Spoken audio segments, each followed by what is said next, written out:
General Pervez Musharraf continues to attract global headlines after the launch of his new political party this week. India especially has watched closely his recent statements on Kashmir, where he admitted to Pakistan training underground militant groups to operate in the valley. But today, speaking in London exclusively to NDTV, he said these groups, like the Lashkar-e-Taiba, were not raised during his tenure but much earlier. While he denied the involvement of the security establishment in sending them across the line, he did concede that from Pakistan's point of view, the Lashkar was what he called a Mujahideen group, fighting for the rights of the Kashmiri people. Asked about how close India and Pakistan came during his presidency in signing onto a solution for Kashmir, he said, so close that a Kashmir-specific draft was exchanged through back channels. The Prime Minister Manmohan Singh, he said, was on board with the idea.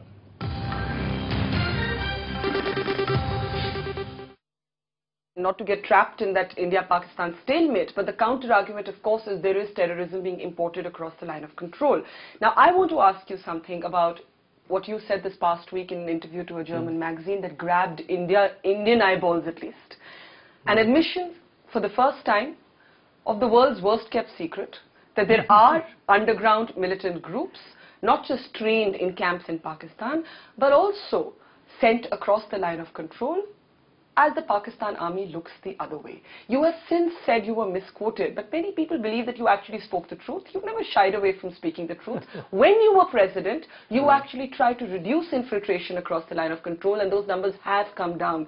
So why renege on speaking the truth? Why are you trying to come back now from what you said very honestly? No, I didn't say that. I said certain things which were taken as such. Now, first of all, saying that I was doing that, first this argument has to be killed.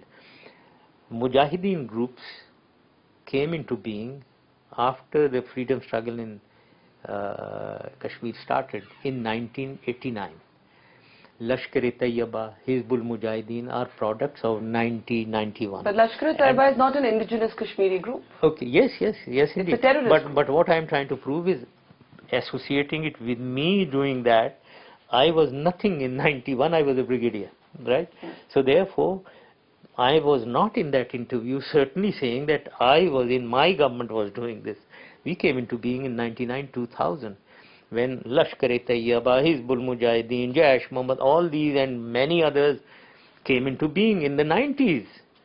Now, many of them, Hizbul Mujahideen started from Kashmir, the rest of them, yes, it was indigenous, great public support, great public sympathy in the people of Pakistan.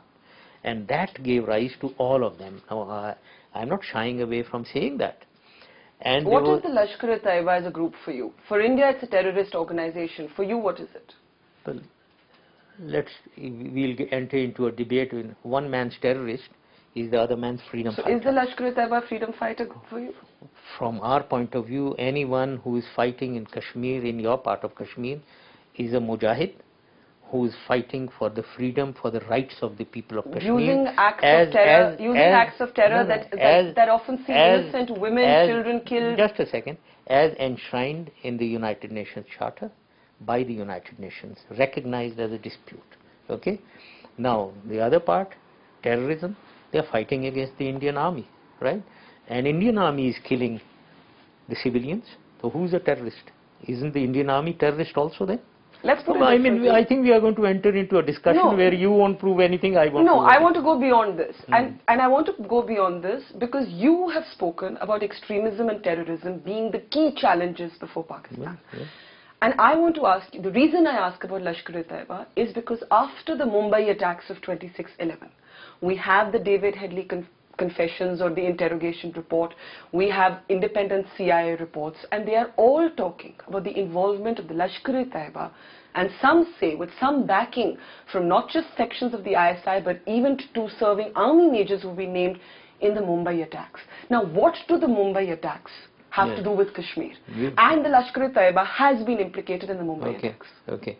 Now, yes, I was talking of the history in the 90s. Yeah. These organizations came into being and they had great public sympathy.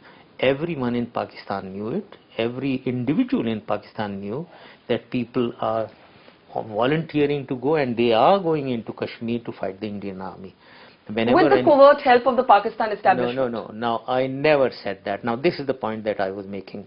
I never said that. How did they get across the line of control? Have you been to the line of control? Often. Okay, then, well, I have served. And I know that it's porous, and okay. of course, yes. I know I have it's served porous. there. If I go there today, even I, at this age, I will be able to cross and nobody will be able to detect me. I will be able to infiltrate and go deep inside, okay? Because there are gaps and it's a porous border, it's mountainous area, and the more north you go, and if you are capable of walking in the snow, you can go across anywhere, right? So they are capable of doing, and they are motivated and indoctrinated. People who are themselves, they don't need training, they themselves want to go. They want to learn and they want to go. The turn came when I came on the scene in 99, 2000, and then 9/11 also happened. These people turned their guns inwards towards Pakistan and me, right? There were suicide attacks on me. Yes. That was because I joined the coalition forces in Afghanistan, took a decision to join. Now they turned their guns on me. And that is where, before 9/11 even, I had banned many of the organizations, right? So therefore, I realized attack on civilian targets, attack on Bombay, parliament attack is terrorism. I will agree to that, right? But fighting in Kashmir against the Indian army, we call them mujahideen, and we need to settle the Kashmir dispute because it's enshrined in the United Nations.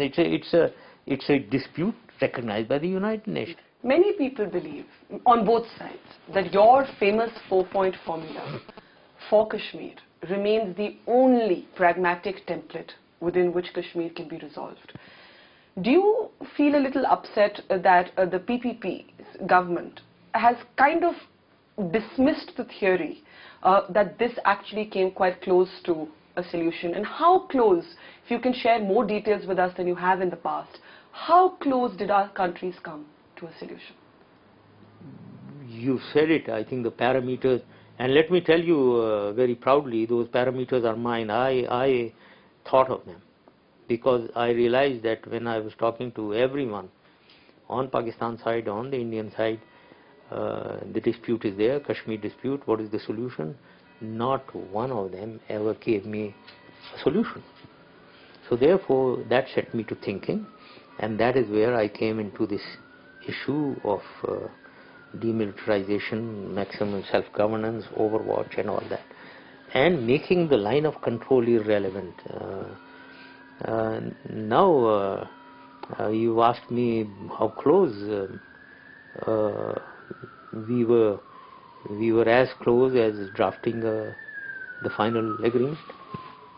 Were there drafts shared on both sides? Yes, of course, through the back channel we were discussing. Some good English was required. I wish you were there to form some sentences. What was the stumbling block?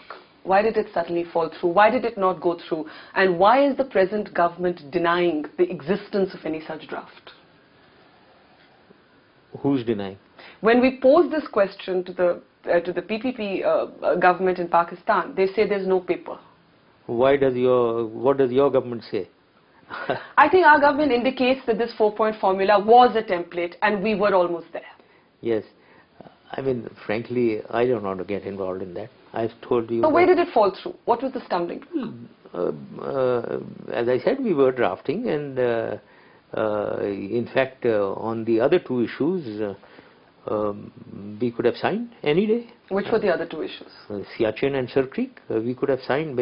We carried out the joint survey by the two navies of the Sir Creek area, and we know exactly the disputed area exactly on land and in the sea through a joint survey, and we could have reached an agreement on Siachen. We know where we need to withdraw the forces and the demilitarized zone.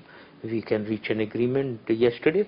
I mean, if the two leaders decide to sign, they will. They can. On Kashmir was the issue, and. How close did it come on Kashmir? Was there a specific draft on Kashmir in the back channels? Or given your 4-point formula? Well, it was being formed. The draft was being formulated. The draft was being formulated. And that is the good thing, and it was being formulated in good spirit.